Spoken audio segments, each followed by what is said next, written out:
Good afternoon. I'm Shannon Dudek, Superintendent of Morris 54 School District, and I'm here to present to you our annual State of the District.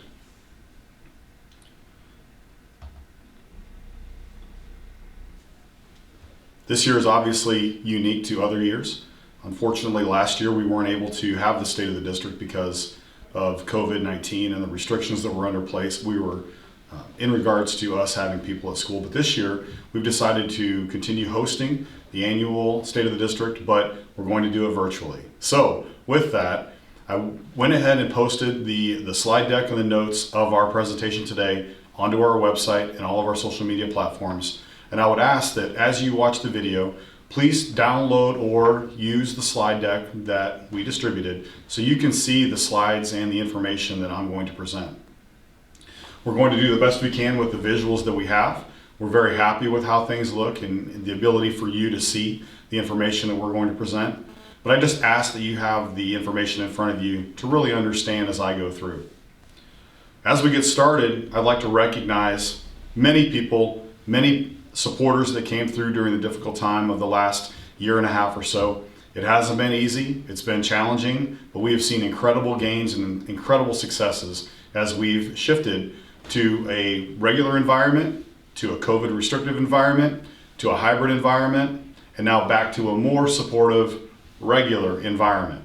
We expect to continue to grow moving into next year. There will be different opportunities and restrictions and guidance that we'll have to follow. I appreciate everyone that has been supportive of everything that we've been doing, and just to know the support that we have in our community has been incredible, and I appreciate that.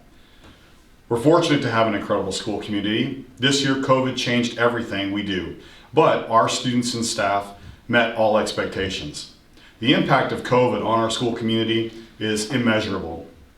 From everything from eating lunch in the cafeteria to dropping off students, to work in the classrooms, to parents coming to games, all sorts of things changed. But we've had incredible successes, including over 11,300 breakfasts and 23,000 lunches served to all Morris schools and students since COVID happened or started in March of last year. Morris School District 54 provided support and meals to everyone in Morris. So we had high school students coming to Morris Grade School, Saratoga, Nettle Creek. Anyone that needed food or any type of support could come and receive meals at our school district. And I'm really proud of all of the administrators and staff in all the districts that made that happen. Also in District 54, all of our students are connected to a high-speed wireless access through a partnership with T-Mobile.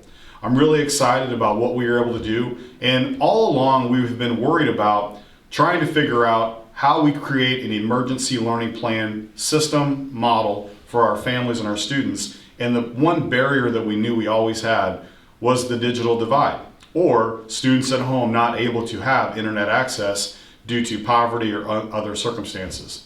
But COVID helped us change and really push through the challenge, and we have been able to connect all of our students at Morris 54 with high-speed access so they can learn regardless of their socioeconomic impact. And finally, the last recognition, or a bit of recognition, comes to the work that we've been doing with the Illinois Department of Public Health, the Grundy Department of Public Health, the Army National Guard, and our staff to create a mass vaccination center at Shabana School. We've been able to work with them, and they provided thousands of vaccines to the residents of Morris, Grundy County, and the state of Illinois. They expect to be here over through June, but we anticipate that we'll be able to provide many more vaccines to all people that choose to receive them here in our area. I'd like to move on and start talking about our financial goals and operations. Obviously, finance is a really important part of what we do, but it's really the driver for a lot of other things that we do in our district. Once we started really focusing on our finances about 5 years ago, we really identified and started to understand where do we need to grow and improve in order to make our future happen. We developed goals that really put us into a frame of mind that we could create our future planning that really makes sense and is highly effective. Some of our goals are develop and implement a responsible financial plan while offering high-quality educational programs. We want to present 5-year financial projections to the board once a year. keep the district's total tax rate at $3.60, and due to strict and responsible financial discipline at District 54, the Illinois School Board Association financial designation improved for District 54 from 2.45 in 2016, let me take that back, in 2019 to 3.25 out of a 4 scale. That's a significant improvement and success for our financial responsibility. The first area I'd like to talk about is our EAV trend. Now I want you to understand, if you look at the chart, EAV really stands for Equalized Assessed Valuation, which means what our property value in our school district is. And you can see that in 2009, it was roughly $258 million. But you can see over the years, it declined to our lowest level in 2016, which also happened to be my first year here at District 54. At that time, we were at $202 million. And we had difficult challenges that we faced, everything from Collins Station closing to the taxing or the housing bubble. The EAV continued to decline. But in 2016, we started to make a shift to go north or go upward. And since 2016, we've increased our EAV to around $228 million for tax year 2020. We expect for it to continue to grow. We hope that our EAV will continue to build so we can then provide more opportunities for our students, because our tax rate or our revenue coming from the community is really driven by our equalized assessed value. So we obviously want that to continue to grow. But with EAV, it's important to remember tax rate also plays an important part of our EAV. So if you would take our tax rate time multiplied by our EAV with some other factoring, you could identify what we are able to capture as revenue for our school district. If you remember, in 2016, our tax rate had continued to grow incrementally since 2010. But what we decided to do as part of our financial forecast is really stop the increase of our tax rate year after year. From 2015 until today, we haven't increased our tax rate over $3.60. And I can tell you that we pledge to continue to do that moving into the future. We promised the community that we would do everything we can to still grow our educational environment, but not continue to raise taxes. Now, your assessed valuation of your home does increase. Thankfully, in our community, it does increase, and that's a good thing for all of us, including the taxpayer. The problem becomes when EAV increases and tax rate increases, then there's a tremendous burden back to the property tax owner. With us freezing the tax at $3.60, your evaluation may go up, so your taxes may increase, but that's not because of District 54's tax rate. I just want to make sure that we talk about that, and I do talk about that every year because it is a very important part to remember about our tax revenue. The next area I'd like to talk about is our bond debt. Now, our bond debt is simply what do we owe as a school district. And as you know, we built a school building about 20 years ago. It's incredible, it's beautiful, but it's very expensive. And a lot of the debt was pushed back toward the end of the life of the building that we built. Now, we knew that we had an opportunity to refinance our bond debt last year. So we looked at our available refinancing opportunities. And at that time, we owed about $16 million. And you can see in the upper left-hand corner, we owed $16 million prior to refinancing. But after refinancing and lowering our debt due to lower tax rate or lower interest rates, not extending the debt, and I want to repeat, we did not extend the debt. We just refinanced our debt to find a lower rate. And now our new revenue, or I should say our new debt requirements, are $14,300,000. So we've saved over $1.6 million just by refinancing our debt.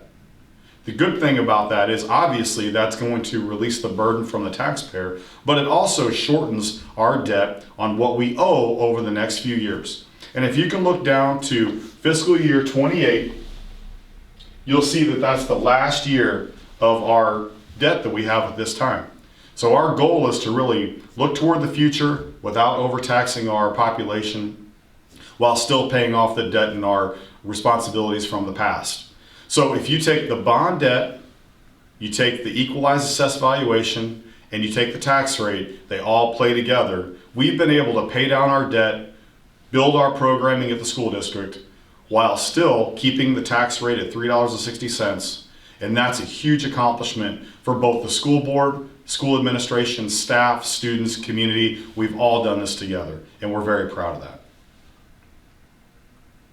And again, if you print the documents or look at the documents, you can see in more detail where our debt is, where it's owed, and then ultimately when it's going to be paid.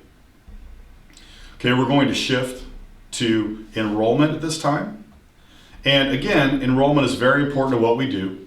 And I want to remind everyone, we've been talking about this for years, but if you look in the upper left-hand corner, our enrollment pretty much stays the same.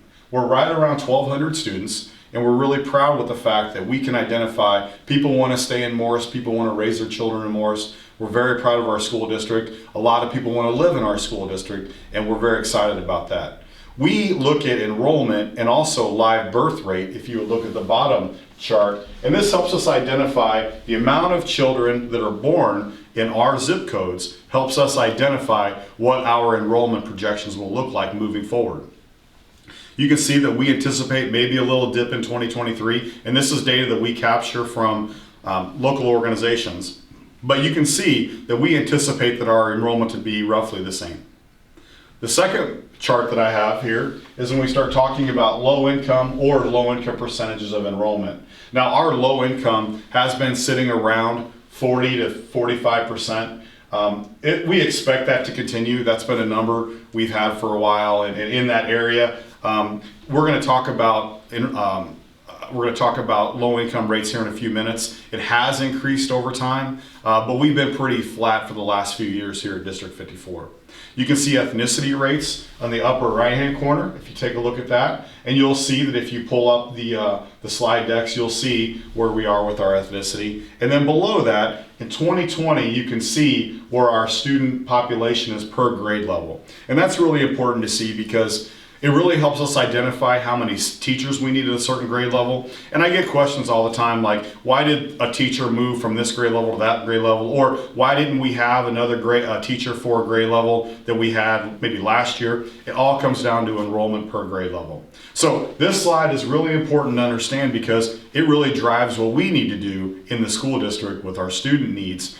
But also it's effective from knowing what our budgeting practices are, whether or not we can afford or how we spend our district resources in order to use them the best way possible. The next slide really talks about this low income charts and data that I talked about a second ago.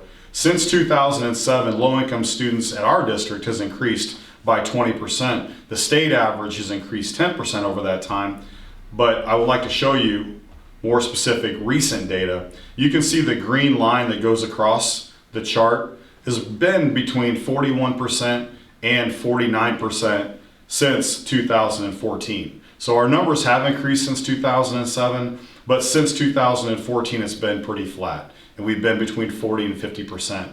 And a lot of people are surprised by that number. But I just want to remind everyone that sometimes we think of poverty as just what we see maybe in homelessness or maybe see in urban areas. But I want everyone to understand a lot of people in our community struggle.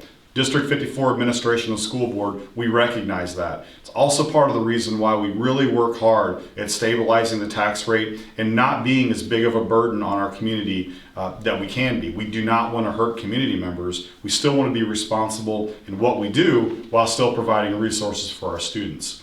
But people don't understand or even realize sometimes that we have high poverty in our school district.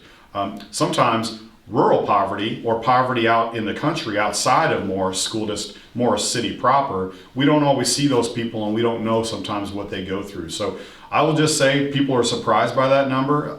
Just keep in mind that we have people struggling. And I don't know what those numbers are for 2020 yet or 2021, and I anticipate the numbers to actually increase because of what's happened through COVID-19 and the restrictions that we've been forced to live under. The next slide I'd like to talk about is the federal stimulus fund. It's been great to see what has been going on in supporting our school districts through the federal stimulus funds. Congress set aside approximately $13 billion of the $30 billion allotted to the Education Stabilization Fund through the CARES Act for the Elementary and Secondary School Emergency Relief Fund, or ESSER funds. To date, District 54 has received roughly $700,000 to be used by 2023. And we've used these funds for staffing, educational programming, technology, social emotional supports for our students, and anything that our students need as they've transitioned through COVID-19 and the transitions of their school environment over the last 14 or 15 months. I'd like to talk about student achievement for a little while. Obviously, student achievement is really important to all of us at District 54, as it is in your communities. We know that the purpose of what we do here is to provide the best learning environment that we can for our students. Our vision statement with our student achievement is simply, we will provide an environment of excellence in education, which aspires a passion for learning, critical thinking, artistic creativity, and problem solving. Students will be empowered to develop tools to maximize their academic, social, and civic potential. And our mission statement is very simple. It's to inspire excellence in every child, every day. And that's something we strive to do in every facet of what we do at District 54. And I want to talk about student development. Obviously, our goals with student development include meet the needs of all diverse learners. All of our learners have needs of some sort or another. Our job is to provide the tools for them. We support student behavior, and we really want to increase social emotional supports for our students. Ironically, this was a focus for us prior to COVID-19. We always want to provide for our students and meet them wherever they are in their learning and development process. Post-COVID-19, we know that that's going to be much more of an impact on kids. We have to do more for them. It's our job and our pledge to really do everything we can for our students and their social emotional needs. Because we know if their social emotional needs aren't met, learning can't take place inside the classroom. I'd also like to talk about our curriculum and instructional goals, also talk about some student achievement data so you have a better understanding of where we are in relation to our national averages. Our curriculum and instructional goals are simply, we want to vertically and horizontally align our curriculum. We don't want to have any curricular gaps, whether it's K through 8 or K through 12 in our students' educational experience. We want to make sure that we're being the most efficient and have the best response to what they need inside the classroom. We don't want to have redundancy in 5th grade and learning the same material in 6th grade. That's not what we want to do. And most importantly, when our students leave Morris Grade School to go to Morris High School, we want to make sure it's a seamless transition and they don't have a loss in what they need to do as they move through their kindergarten through 12th grade experiences.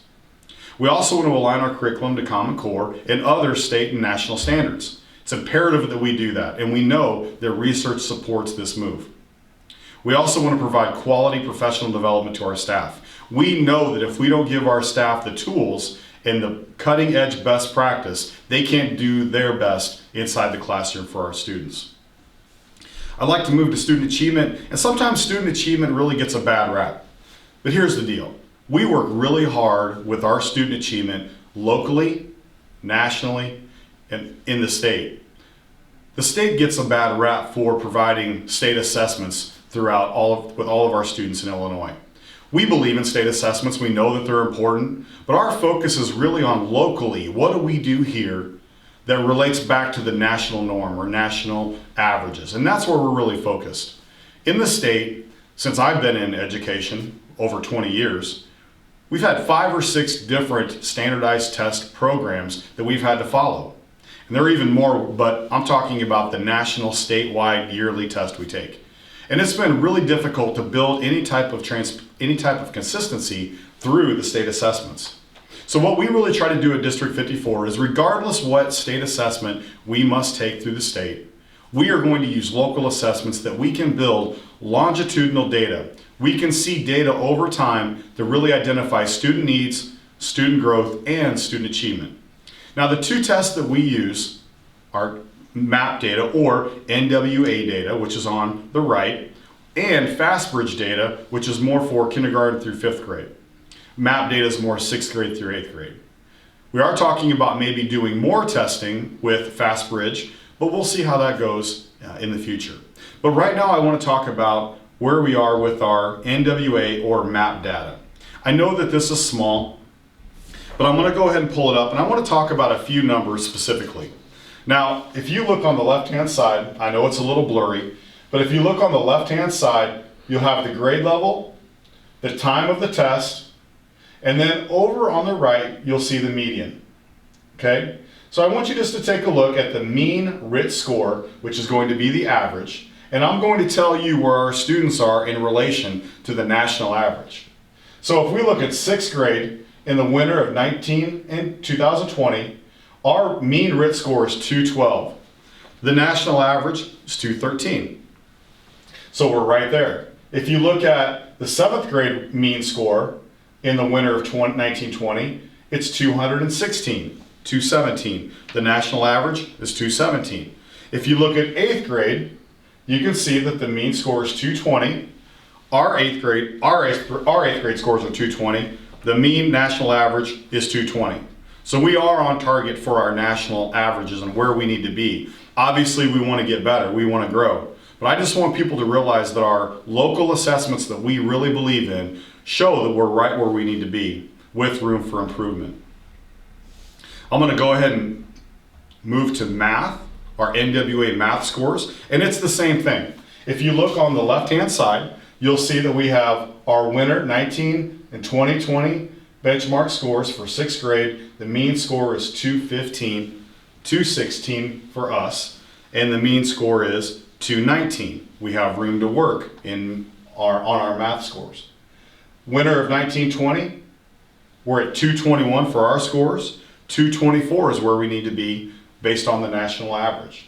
And then if you look at winter of 1920 for 8th grade, you'll see that we need to be at 228. I'm going to back up here, right here. I made a mistake. Winter 221, right. So if I'm going to look right here, so I'm going to be a winter 1920 for 8th grade. We're at 228 is our score, and the national average is 228. So we're on track in 8th grade. So we have some work to do with our math in our math scores in 6th and 7th grade. Again, this doesn't mean that we're not teaching or we're not doing everything possible. It just shows where we are based on our national averages. I'd like to move over to our Fastbridge data, and we're going to start with talking about our Fastbridge English Language Arts data. And you can see the goals for all students, the reports use, you'll see on top too. This is 100% of our students made growth in reading for Fastbridge measures from fall of 2020 until spring of 2021, which is a huge accomplishment. We're very proud. Realize that this report's use really shows us where we are for the end of the year learning guides goals. We want to make sure, did our grade level grow and did we improve? And yes, we did. And if you can see the second piece on this in this area, the rates for improvement are graphed after the second screening period. So basically, if you look at green or blue, you can see that those are the amount of students, or those are the students that have met standard. 59% of our students have met standard. We have room to grow. We didn't test MAP in the fall of 2020, the winter of 2021, and the winter of 2021 due to COVID. But we are working really hard to make sure we have the most recent information for you. I'm going to move to math, Fastbridge data. And again, it's looking at the same resources that we talked about. 100% of our students made growth in math Fastbridge measures from fall of 2020 to spring of 2021. You can see that we have about 67% of our students have met standard. Our goal, obviously, to have all of our students meet standard, and we're working toward that as we continue to build our professional development and our student needs.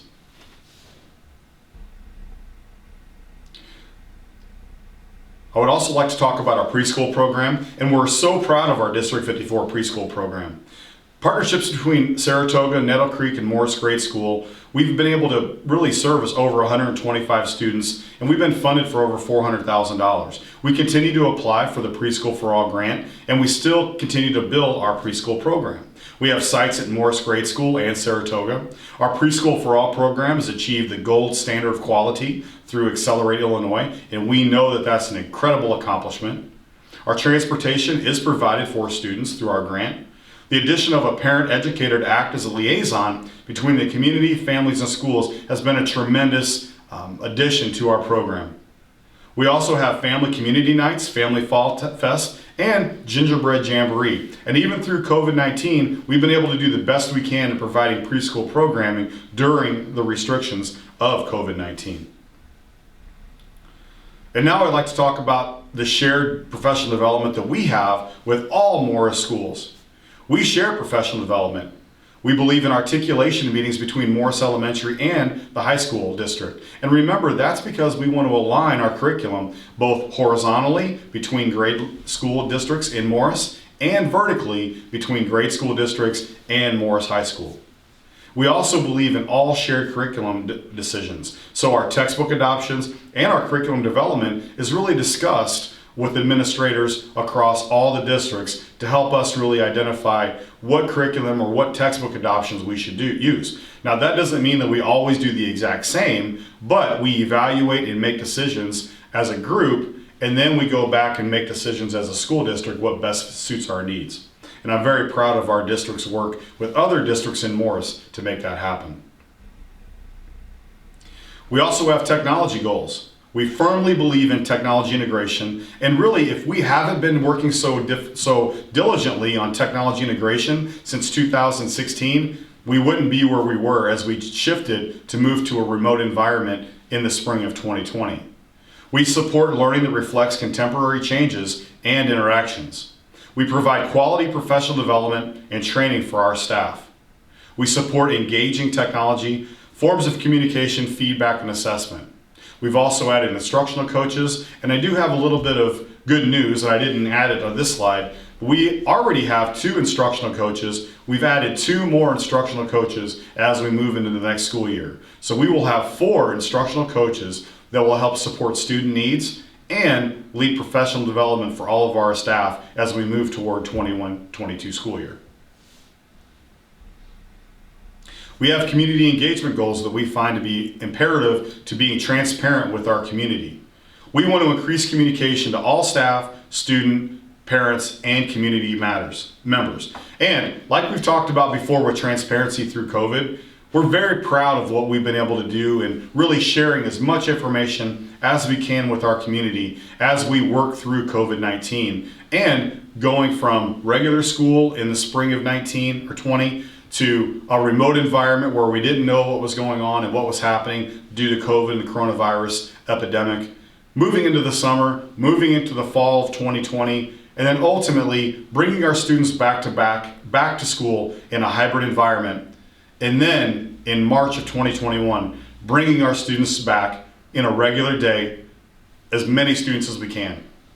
Now, one thing to remember, throughout the course of the coronavirus epidemic, we've been communicating our COVID numbers to you so you can make a better understanding and a better decision for your families as you decide to stay in a remote environment or return to school in a full day environment. We're really proud of our communication with the community, and that won't stop. We believe that you need to know what's going on so you can be more engaged in what's happening at District 54. The next area I'd like to talk about is really our facilities. And our facilities are so important. They're obviously beautiful and we love what they can do, but they always have to be maintained and kept because we don't want to get to a situation where we can't take care of what we have to provide the safest environment for our students and staff. School district buildings are community buildings, and sometimes people don't understand you have the right and the opportunity to use our buildings. We believe firmly in rentals that we'll talk about here in a second, and we have many different organizations use our buildings. Like I talked about earlier, the Mass Vaccination Center is an incredible opportunity to use buildings and repurpose them instead of leaving them empty. We're really excited about what we do with our facility improvement and our goals. Many organizations rent and use these buildings. We have rentals, community service opportunities, and we have shared activities like Morris High School soccer, track, and football that we partner with them to enable to use those facilities. Our shared track is a real beacon of what we can do here at District 54 with our extracurriculars. And the Morris High School football program uses some of our area, our fields at Shabana for their practice facilities. And it's really important that we continue to partner with local agencies to share these facilities. Some of the partnerships that we have include Exelon, the City of Morris, and our SRO program, our School Resource Officer program through Morris, the City of Morris and Morris Police Department, which I'm incredibly proud of, the YMCA, the Braves Booster Club, and the such. So it's really important that we still build our partnerships with those in the area. We have organizations that rent our facilities, like we've talked about in the past. Once we consolidated Shabana and White Oak to one school district, or one school building here at the White Oak campus, the Morris Grade School campus, we had an empty building in Shabana that we really worked hard with Morris Hospital, Joliet Junior College, and the Grundy County Co-op to really fill the building, collect revenue, really be able to put revenue back inside of the school district while not having a building that's empty, repurpose the building for our community use. Also, we are always improving our buildings. It's important that we always continue to improve what we can by still being responsible with our budgets. The Morris 54 Administration Building is the newest addition to Morris School District number 54.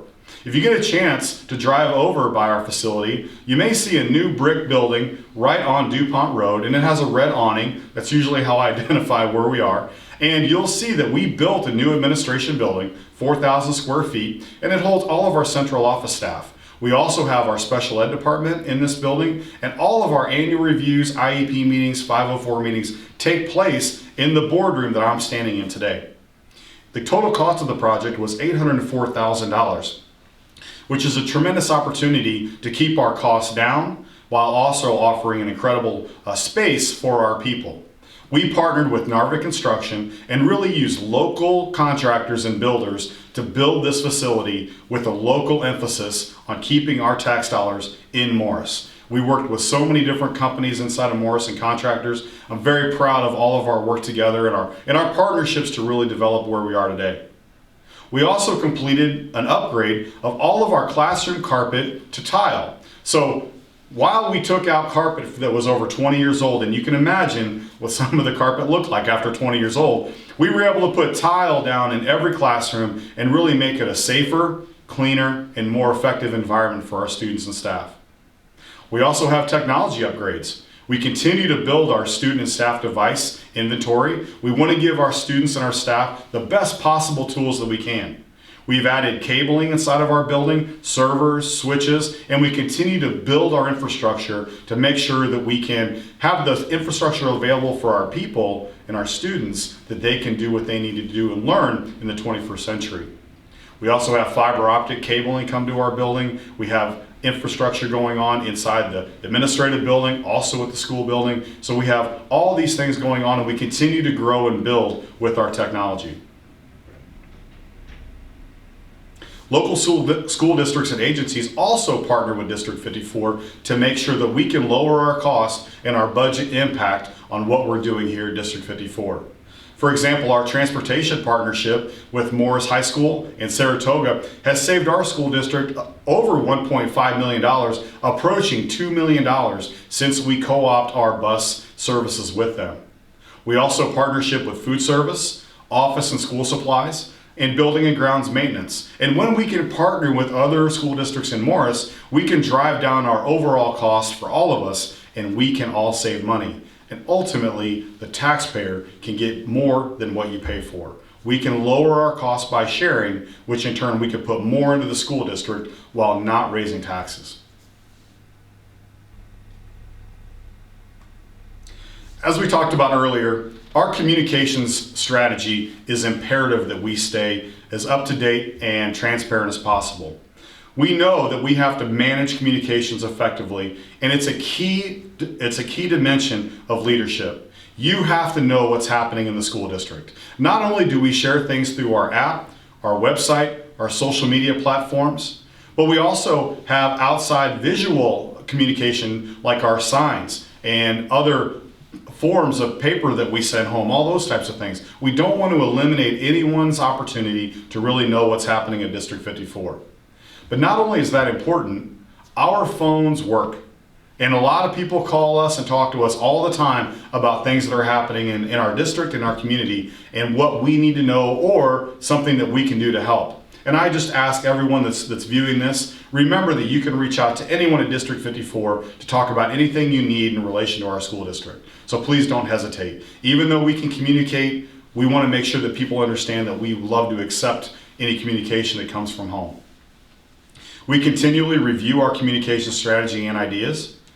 And many problems in and out of school can be traced directly back to the effectiveness of our school's communication. So if there's something going on, more times than not, we don't know about it, or we haven't been made aware of it yet, or something like that, I ask you as members of our community, please let us know. We've had so much improvement over the years with fixing a lot of things that needed to be fixed. I just ask that you continue to let us know so we can continue to work with you to make sure those things happen if the need arises.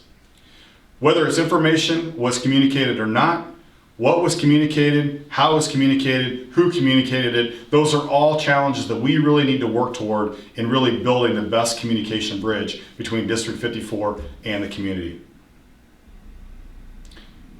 Now, it's always exciting to hear what's next.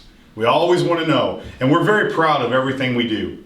And I'm going to continue to offer State of the District opportunities for everyone in our community because I want you to know what we're doing, again, being transparent with our communication, while also knowing what we have on our vision and on our horizon. We always are going to believe in safe learning environments. We stress over and over and over again that we want to be safe. We have the best surveillance technology. We have the best camera systems we can buy. We have the best supervision that we feel we can gain. We also have a school resource officer. We have all those pieces. We want to keep our students safe. And the most important part is we provide professional development annually, monthly, daily on trying to make sure that our staff and our students know what being safe looks like inside of a school. We also want to increase student engagement and achievement. Like I said earlier when we talked about our student achievement slides, we're not happy with where we are being average. I want to be clear about that. I want to make sure everyone knows that our goal is to be exemplary. We always want to build and get better. We also know that we need to keep our students engaged. Watching some of our teachers teach during our remote or hybrid environment blew me away. I was so proud, but I've never seen students more engaged than I saw some of them during our remote or hybrid environments. And we want to build on that. We don't want to go to a place where students aren't engaged and we go back to an older style of teaching where our teachers don't continue to build engagement with our students. We know student achievement will happen if students are engaged. We want to continue to build STEM learning activities. Like I said a minute ago, we've added 2 instructional coaches for 4 now. So we hope that we're going to focus some of our instructional coaching initiatives on STEM learning, and that's imperative. We want to continuously school improve. We want to continue to build our strategic plans. We want to have positive professional development for our staff. We want to build relationships between school, home, and community. We added 2 instructional coaches to help build in those pieces, and we think it's going to happen. You're going to love those pieces. Mrs. Burke and Mrs. Walrath are going to be our new instructional coaches, and we're really excited about what they're going to offer for our school district. We're going to continue our financial commitment to eliminate school district debt. When we eliminate debt and don't pay on the buildings and the long-term debt, we can put it back into our students and into the classroom, and we're really excited about that. We want to continue to effectively use school buildings. We want to build additional social emotional supports for our students. Like I said earlier, we know that there are needs that our students have post-COVID, and we want to make sure we're there to help them support them. We are creating a new and updated strategic management plan. Our current plan expired in 2020, and through COVID and everything else that we've been working through the last year or so, we know that now it's time that we have to build our new strategic plan. We're working in the summer and the fall to start the process, and we're really excited about where we're going to go with our strategic plan. And finally, we are completing a District 54 facility building study. We're looking at what we have, and then we're looking at what we may need. Now, like I said, we have debt that's going to be paid off in the next few years, but we want to see what do we need here at District 54. So we are partnering with our architects and the school district to really see what are our needs at Chavanaugh, what building improvements do we have to make, and then ultimately what do our students need as we move into the next generation or decade here at District 54. And those are all things that we're working on right now. There will be more information coming from the school district about what that looks like and then what we need. So with that, when you see the information coming out, please make sure you let us know your thoughts. And we'll have opportunities for people to talk about all sorts of things about what's next on the horizon at District 54. This is the conclusion of our State of the District this year. Unfortunately, it's virtual. And unfortunately, you're not here in front of me and I can't shake your hand and engage and talk and really get to know more of you through this practice. But we hope in 2021 and 2022 school year, we'll be able to get back to a sense of normalcy that we all are expecting and really yearning for. I ask that as we move into the next school year, really let us know. Let us know what we do right. Let us know what we do wrong. Let us know what we need to improve. Let us know where you're really proud of us. We want you to be proud of what we do at District 54. And if you're sending your children here, we all agree the most important asset that we have are our students. And we want to do everything we can to make sure they get the most they can out of their learning experience here at District 54. Thank you.